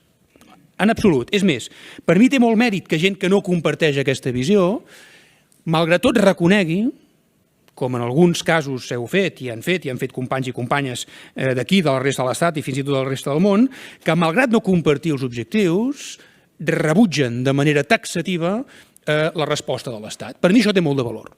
Perquè posar-te d'acord amb gent amb qui estàs d'acord és molt fàcil. El que és complicat és posar-te d'acord o entendre't amb gent amb qui tens discrepàncies. Aquest és el mèrit. I aquí és on a mi m'agradaria veure gent que avui ni tan sols ha sigut capaç de venir.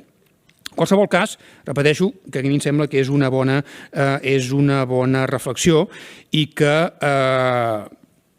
ens porta, òbviament, a qüestionar-nos, a preguntar-nos sobre què és el que és suficient i què no és suficient. I aquí tornem una altra vegada a la qüestió subjectiva.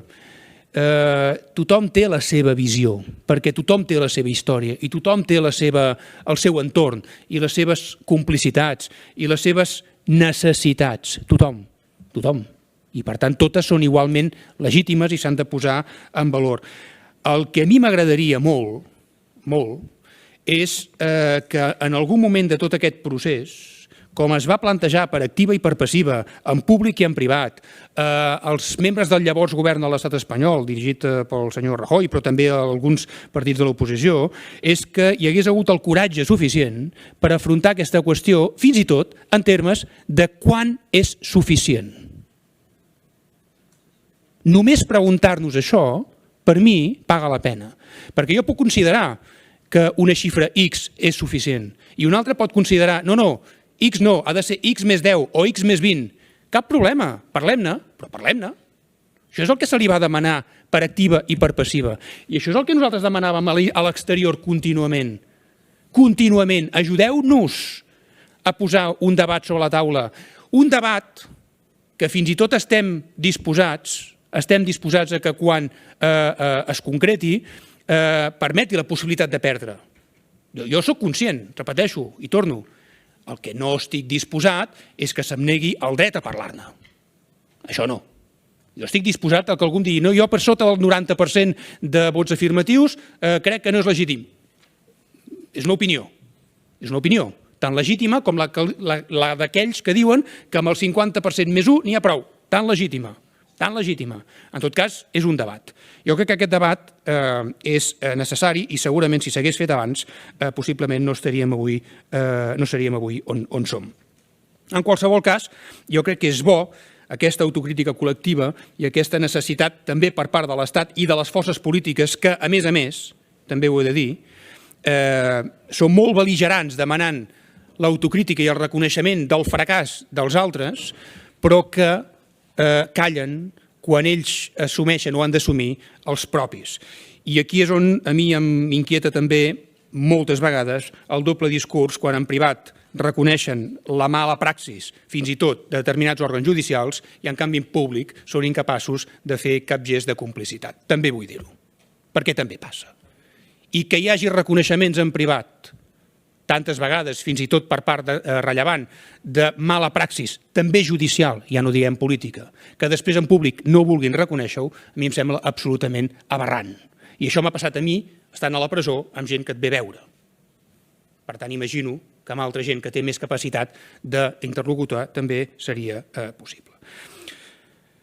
A l'amic Riera, el company Riera, amb qui, efectivament, per sort o per desgràcia, ja són molts anys els que ens compartim amb uns i altres, això no sé si és bo o és dolent, o en tot cas és un símptoma de que el temps passa per tothom, també per nosaltres. Però en qualsevol cas és efectivament un fet, una evidència que tenim una història compartida, que ve de molt lluny i que esperem que vagi molt més lluny encara, però que des del punt de vista del que ens preocupa avui ens porta també a importants i per mi agradables coincidències.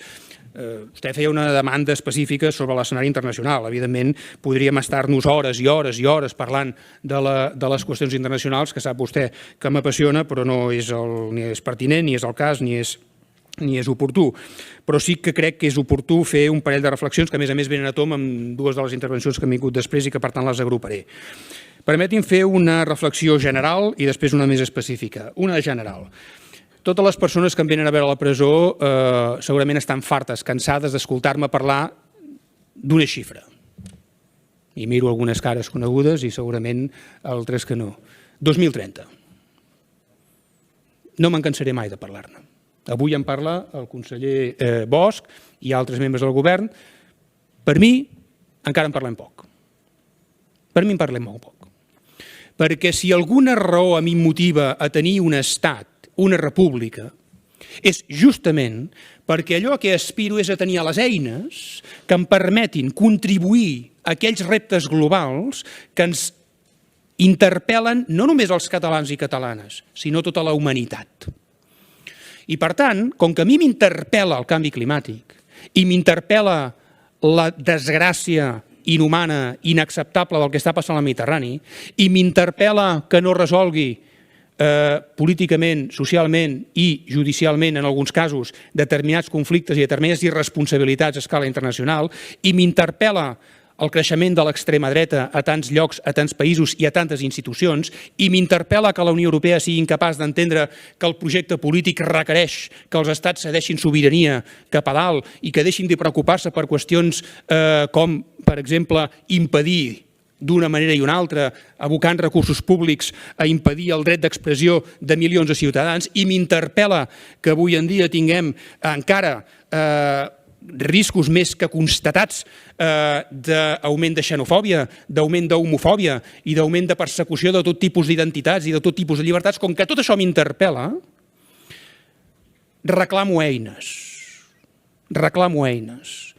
I m'encantaria disposar d'aquelles eines que avui tenen els estats. M'encantaria. Perquè podríem posar-les al servei d'això. No només dels drets dels ciutadans de Catalunya, i encara molt menys dels drets dels independentistes, de tots els drets de tota la ciutadania a nivell mundial. Perquè això és el que ens ha abocat a molta gent a defensar la causa republicana, i no una altra cosa, això. I aquesta defensa, que la faig en privat, perquè no la puc fer d'una altra manera, avui tinc la possibilitat de fer-la en públic i que no em cansaré, ja adverteixo, els que tingueu la sort o la desgràcia de poder-me visitar, us seguiré torturant amb aquesta qüestió, a mi em sembla que és absolutament pertinent. Qüestió general, qüestió específica. Des del punt de vista de com cal entendre, gestionar, valorar l'escenari internacional. Mira, aquí he de ser molt clar i molt contundent, si se'm permet també. Permetin-me la vehemència, però és que tampoc tenim gaires ocasions de poder fer debat polític i, òbviament, quan un té l'ocasió de fer-ne, doncs és molt agradable i molt...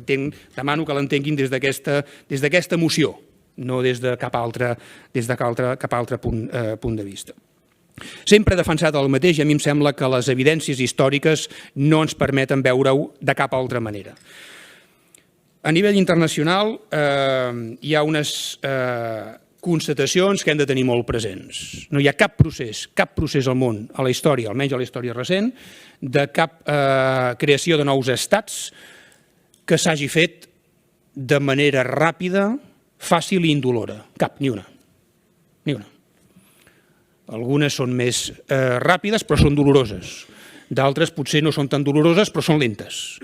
I per descomptat cap d'elles ha sigut mai fàcil, per descomptat. Quan estava a Extremera, quan anàvem a córrer pel camp de futbol, hi havia una pintada, una cita específica de Nelson Mandela, qui el conseller Bosch ha seguit i ha estudiat de manera profusa, en què de manera permigràfica i molt eloqüent explica que el camí cap a la llibertat no és fàcil enlloc del món.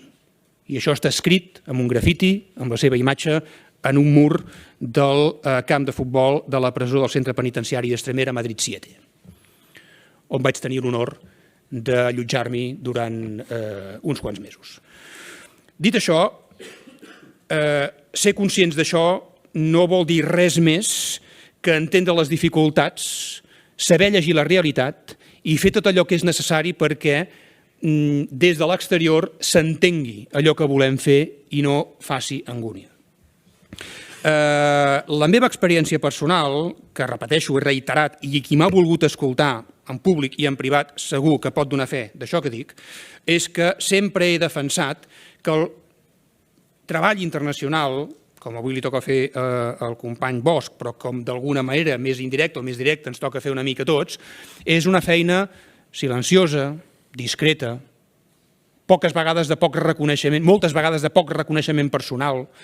Els èxits normalment no es veuen o no són visibles i, en canvi, aparentment, els fracassos són molt grans. Jo sempre he rebutjat aquesta visió una mica fins i tot negativa, pessimista, perquè si alguna cosa hem demostrat és que a nivell internacional hi ha dues premisses que per mi són claus i en les quals, totes dues, avui estem molt millor del que hem estat mai. Mai. Primer, pel que fa al coneixement. Pel que fa al coneixement. I no hi he posat cap prefix, Pel que fa al coneixement. Mai hi havia hagut tant coneixement del que està passant i del que es vol i del que es demana i sobretot de com ho volem fer com hi ha hagut o com hi ha en aquests moments. Coneixement no vol dir complicitat, ja ho sabem. Però primer cal que es conegui què és la feina que fan, entre d'altres, les delegacions del govern de la Generalitat. Que es conegui. Que es conegui. És evident que la repressió, malauradament, per desgràcia per alguns de nosaltres i els nostres entorns i les nostres famílies i els nostres fills i filles, ens ha fet més coneguts al món. És un fet.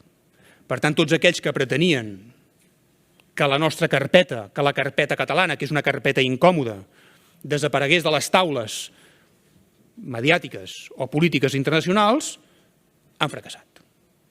Per tant, quan algú em diu «Oh, és que vostès...» Escolti, jo crec que si un analitza objectivament quin és el nivell de coneixement que avui hi ha sobre el que està passant, és inqüestionable que avui hi ha més coneixement que el que hi havia fa uns anys i no pas gaires. Per tant, aquest és per mi un element que demostra que la feina que s'ha fet i de la manera que s'ha fet i de la manera que s'està fent és no només necessària, sinó útil. No vull treure mèrits a tots aquells esforços que fan ministres d'Exteriors, govern, ambaixadors i cònsols per contribuir a aquest coneixement. És a dir, no tot és mèrit nostre. No tot és mèrit nostre. Cal reconèixer i fins i tot cal agrair d'una manera sincera i sense cap to d'ironia els grans i ingents esforços que fan des del Ministeri de l'Exterior, des del Ministeri d'Exteriors espanyol i des de les diferents ambaixades i consolats per visualitzar-nos. Clar, ho fan d'una manera curiosa, ho fan d'una manera que aparentment sembla que pretenen fer exactament el contrari, però com que això acaba donant-nos més visibilitat de la que al final ells voldrien, doncs crec que és honest, legítim, i en tot cas li dones les gràcies també de part meva, sisplau, a qui correspongui i especialment a l'actual ambaixador i responsable de la política internacional europea, l'amic Josep Borrell. Coneixement. Hi ha un segon element que a mi em sembla necessari insistir i recordar. Credibilitat. Credibilitat. Quan nosaltres explicàvem al món què és el que fèiem, que volíem fer un referèndum i que ho volíem fer d'aquella manera i que ens agradaria molt fer-ho amb l'acord amb l'Estat i que ens agradaria molt fer-ho com ho van fer a Escòcia i que ens agradaria molt que fos una oportunitat perquè tothom es pogués expressar i que tothom pogués sentir-se representat per aquesta consulta i que ens hagués agradat molt que en aquesta demanda democràtica hi hagués hagut tothom, tot i que Déu-n'hi-do, hem de dir, i això també ho hem explicat en alguna ocasió, en diverses, vaja, moltes, que hi havia una percepció a nivell internacional de desconfiança, de manca de credibilitat, en el sentit que no s'acabaven de creure que nosaltres faríem allò que ens havíem compromès a fer. No us atrevireu, us posaran a la presó, us ho impediran, abans arribareu a un acord per no sé què. I nosaltres els dèiem, és que no tenim alternativa. No la tenim. No la tenim perquè ningú ha posat cap alternativa sobre la taula. Ningú. I per tant, i una mica tornant a la pregunta que abans feia també el company Parés, l'1 d'octubre va servir, entre d'altres coses, per guanyar credibilitat. Perquè tots aquells que no es creien que estàvem disposats a fer i a assumir les conseqüències d'allò, es van trobar que efectivament sí estàvem disposats a això. Sí estàvem disposats a fer-ho i a assumir les conseqüències. Una altra cosa és que ens hagués agradat fer-ho d'una altra manera. Això també podem dir-ho i ho hem de dir. Però això a nivell internacional va servir per guanyar credibilitat. I d'això va la cosa. I encara d'una tercera. Jo crec que ho apuntaves molt bé, l'estat espanyol avui, perdó, el govern espanyol avui s'asseu a parlar. A ningú se li escapa que tampoc és gratis això, és a dir, ho fan perquè ho necessiten. perquè hi ha una necessitat, hi ha un interès. Això a nivell internacional també passa. Però els interessos s'han d'aprofitar, perquè tots els processos que hi ha hagut a nivell internacional, quan s'han acompanyat, no s'han acompanyat per simpaties. Mai. S'han acompanyat per interès. Geopolític, estratègic, cultural, de vegades fins i tot religiós, d'oportunitat econòmica, el que sigui. Sempre hi ha hagut un interès. Quin és el nostre esperit, quina és la nostra motivació per provocar un interès a nivell internacional, particularment europeu i més enllà? El que ha estat sempre, que la nostra és una lluita per la democràcia i pels drets fonamentals aquí i arreu. Aquí i arreu. I que tant ens trobaran defensant els drets fonamentals aquí com ens els trobaran defensant-los fora. I abans ho deia l'amic del Masses, i efectivament durant 10 anys al Parlament Europeu no he fet altra cosa. Molt abans de ser independentista. Molt abans. I ho seguirem fent, perquè això és el que ens motiva. Què podem aportar nosaltres al món? Això, compromís. Compromís universal. I a partir d'aquí, òbviament, hem de treballar perquè aquest missatge que volen torpedinar amb mentides i amb campanyes i amb malbaratament de recursos públics, això sí és malbaratament de recursos públics, òbviament arribi tan lluny com sigui possible.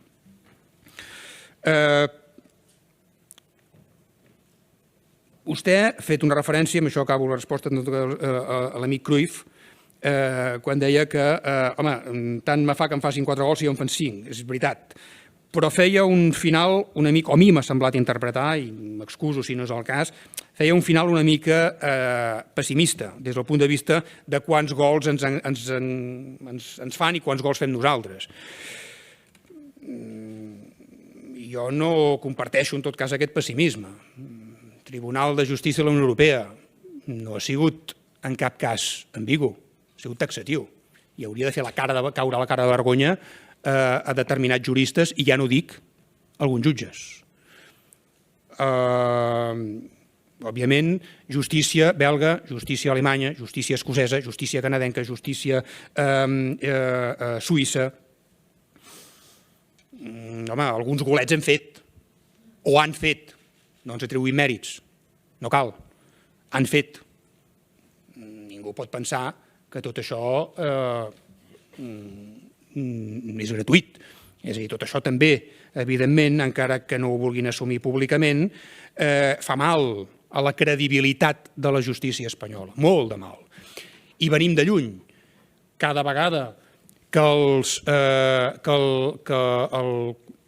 Consell d'Europa, no el Consell Europeu, el Consell d'Europa, o Nacions Unides, a través dels seus òrgans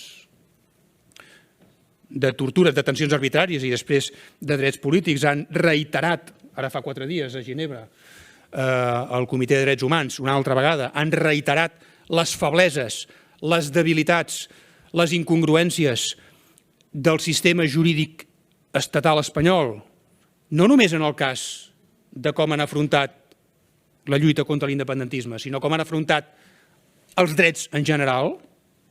A mi em sembla que això no és gratuït. A mi em sembla que això és molt important.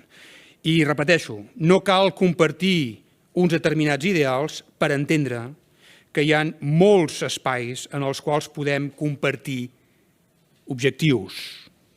La lluita per la credibilitat i pels drets i les llibertats, a mi em sembla que la compartim molta gent, siguem o no siguem partidaris de la República Catalana. El company Orovich, company, òbviament, de formació política d'idees i amb qual hem també tingut ocasió de compartir converses darrerament, malauradament, en un entorn que no és aquest, però que esperem que algun dia podem tornar a fer-ho a l'exterior, feia una referència per mi molt rellevant, que és el de la il·legalitat de determinades defenses de la llei. No ens cansem de dir-ho, és que és així, és que és veritat. És que el propi Estatut de Catalunya és il·legal. És que ho hem de dir, és que ho hem de recordar, és que l'Estatut que avui és vigent a Catalunya és il·legal.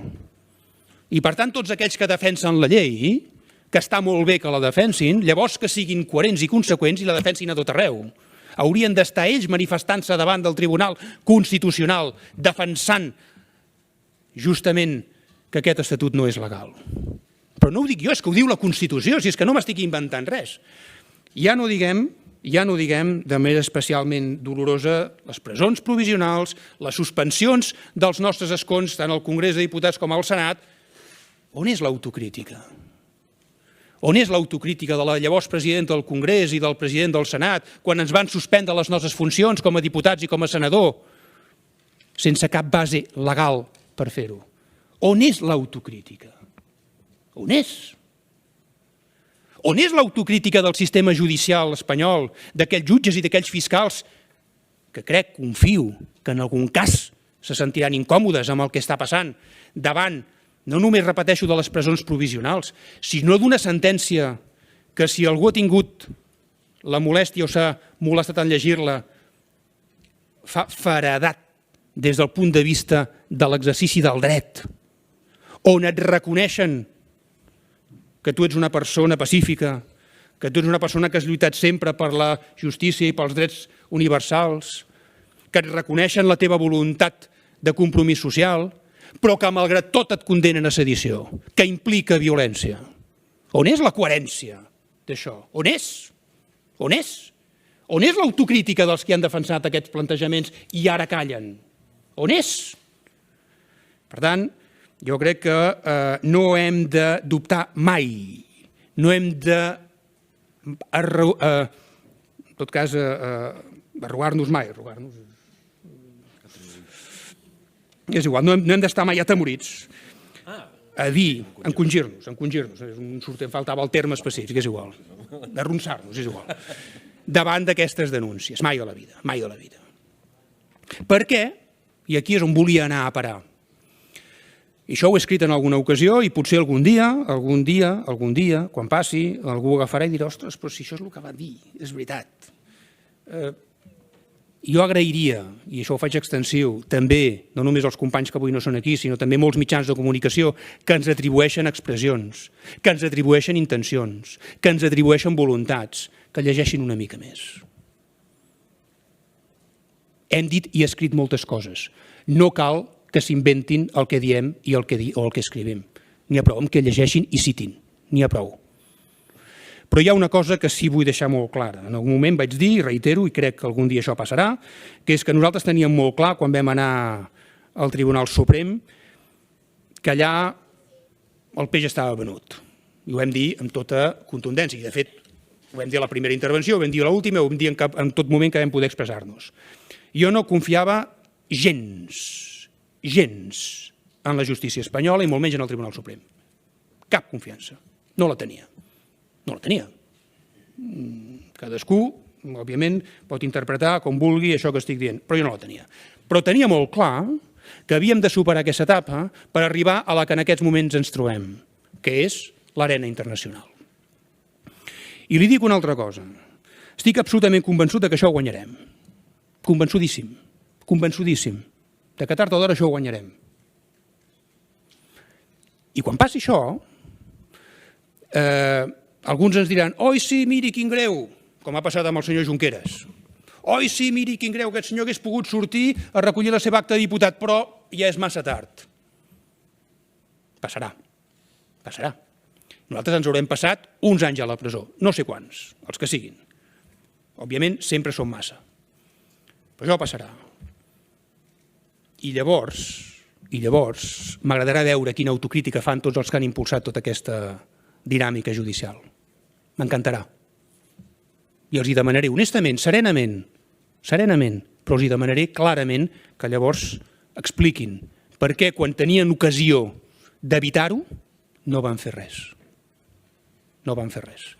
I per tant, crec que tard o d'hora algú, per la pròpia defensa de la credibilitat de l'Estat, en algun moment haurà d'aixecar-se i dir no ho estem fent bé.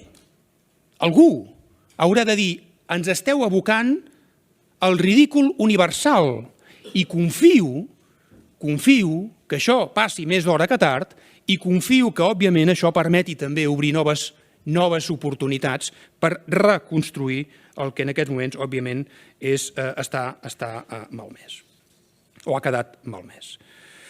I vaig tancant amb dues reflexions també. He intentat una mica respondre a tothom, espero que no hi hagi hagut res que hagi quedat sense respondre, però des d'un punt de vista també molt personal i amical, dues últimes reflexions.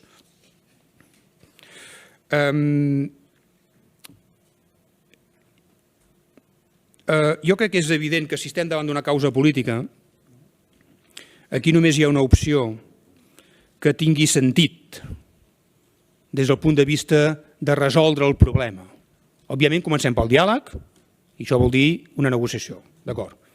Però a partir d'aquí, si ens prenem seriosament la condició política d'això que està passant, s'imposa una amnistia.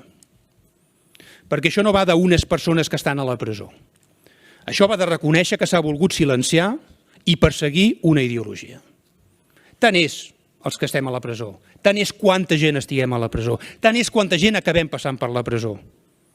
No es tracta de que se'ns reconegui a nosaltres, personalment, una determinada dignitat política. Es tracta de que es reconegui la dignitat política d'una idea, d'un plantejament polític, d'una proposta. Això és el que és important. Per tant, des d'aquest punt de vista, quan tu parlaves d'amnistia i, òbviament, d'autodeterminació, a mi em sembla que és necessari no perdre-ho mai de vista. Per què? Doncs perquè al final és com es resolen també els grans conflictes a escala internacional. I l'última reflexió, que a mi em sembla també potser útil explicar. Més o menys he contestat totes les opcions, però ja que ha fet esment a una faceta de ninotaire, que he de dir que és absolutament sobrevinguda i que no té cap mena de pretensió i que en alguns moments fins i tot fa una certa vergonya davant dels veritables professionals, crec que és hora, i això voldria almenys que fos l'últim missatge, l'última idea, és hora de poder arrencar-nos algun somriure. Fa massa temps que molta gent pateix, molta gent. Ho noto a les cartes, ho noto a les mirades, ho noto a les trobades, ho noto a les intervencions. El patiment té un límit. El patiment té un límit. Jo crec que ja toca, entre totes i tots, que ens mirem als ulls i sense renunciar cadascú a la seva identitat, a la seva voluntat, a les seves esperances, de tant en tant ens arrenquem algun somriure. I no ho dic com una frivolitat, cregui'm. Ho dic amb l'absoluta convicció de que un país no pot viure permanentment en l'histerisme, en la bronca, en el combat polític i fins i tot de vegades estèril. No pot. No és humanament suportable i les conseqüències, aquí que tenim la consellera de Salut, ens ho pot corroborar, les conseqüències, també en termes de salut, són incomptables. Entre tots plegats faríem bé, també, i no ho dic per als que estem aquí, sinó probablement més pels que no hi són, faríem bé de reconduir-nos, i aquí faig una demanda també als mitjans de comunicació, a que amb tota legitimitat a defensar les idees que es vulguin, siguem honestos i deixem de fer patir a la gent que no s'ho mereix i que té certament altres prioritats de les quals preocupar-se. Moltes gràcies.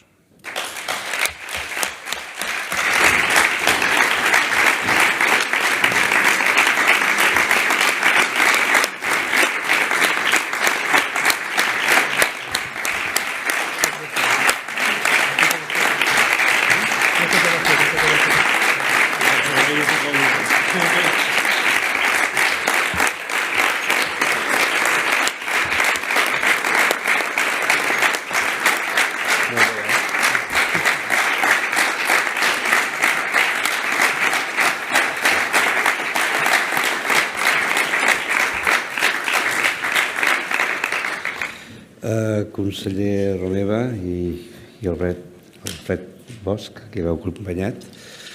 3 agraïments. Un primer, la pròpia presència, és francament reconfortant.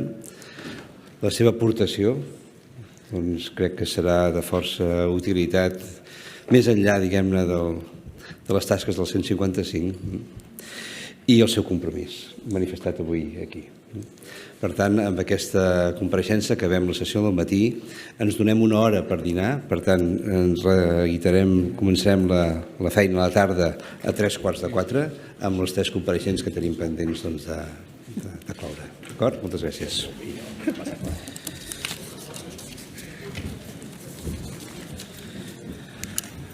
Vicepresident. Home, a vosaltres. Boníssima. Has vist que t'ha quedat igual. Sí, ja m'està bé. Anava a canviar, però ja dic ja.